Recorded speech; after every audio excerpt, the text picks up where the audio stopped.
Being an indie developer is tough. Things can change in an instant without warning. I'll explain a bit more about this later, but 4 months ago, on January, I basically had to rethink my whole game development journey. I was at square one the same way I was when I first became a full-time game developer 2.5 years ago. But this time, I had something that I didn't back then. And before I explain what that is, let me show you the game that I developed that helped me realize this. This is Stalker.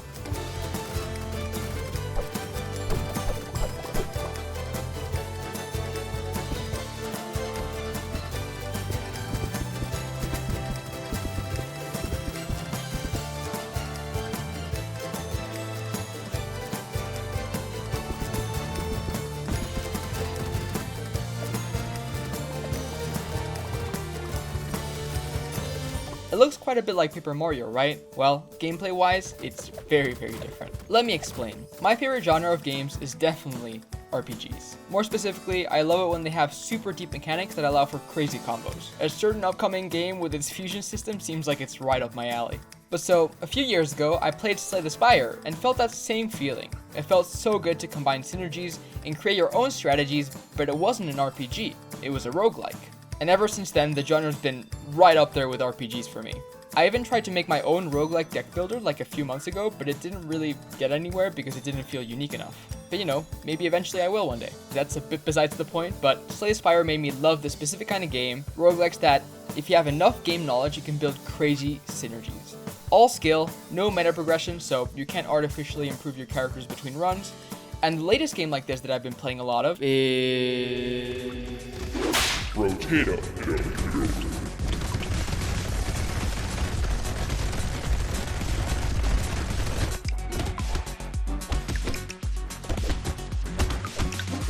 You might not have heard of it, but if you've heard of Vampire Survivors, you kind of know a bit of what to expect. Vampire Survivors is a round-based, roguelike-y kind of game where you have 30-minute rounds and decimate thousands of enemies that surround you.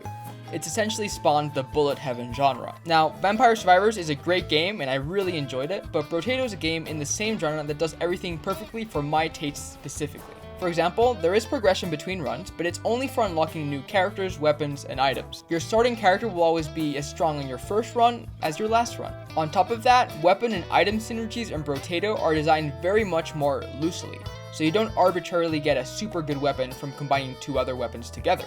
You've got to pick and choose what stuff to buy and think about how these two things interact. Let me give you an example. In Vampire Survivors, if you got a whip and the hollow heart, you get the Bloody Tear, which is a weapon that deals lifesteal, and it's a cool synergy, but it's not a combo that arises out of the game's natural systems. It's hard-coded. A comparable example in Brotato would be the sunglasses item and the shuriken weapon. Shurikens bounce whenever you get a critical hit, and sunglasses increase your critical hit chance. It's a very obvious synergy, right? You get more critical hit chance, and so your shurikens bounce more. But if you happen to get the hunting trophy item, the critical hits can also give you extra money. And then on top of that, if you get the tentacle item, now critical hits can heal. You get my point, it really goes forever and you can mix and match much more easily. This open-ended approach to synergies is what I absolutely love about Brotato, and it's the core pillar of what we're doing with Stalker. Oh yeah, this was supposed to be a video about Stalker, right? Let me show you a cool clip of a cool synergy in the game. The player has the Wound Forger weapon, which causes enemies to bleed. On top of that, they have bubbly fluids, which causes enemies to explode if they die as a result of bleed. And finally, the player also has infected explosions, which causes explosions to have an extra chance to cause bleed. So what the player is doing is applying bleed, which makes enemies explode, which makes enemies bleed, which makes enemies explode, and you kind of get the point, right?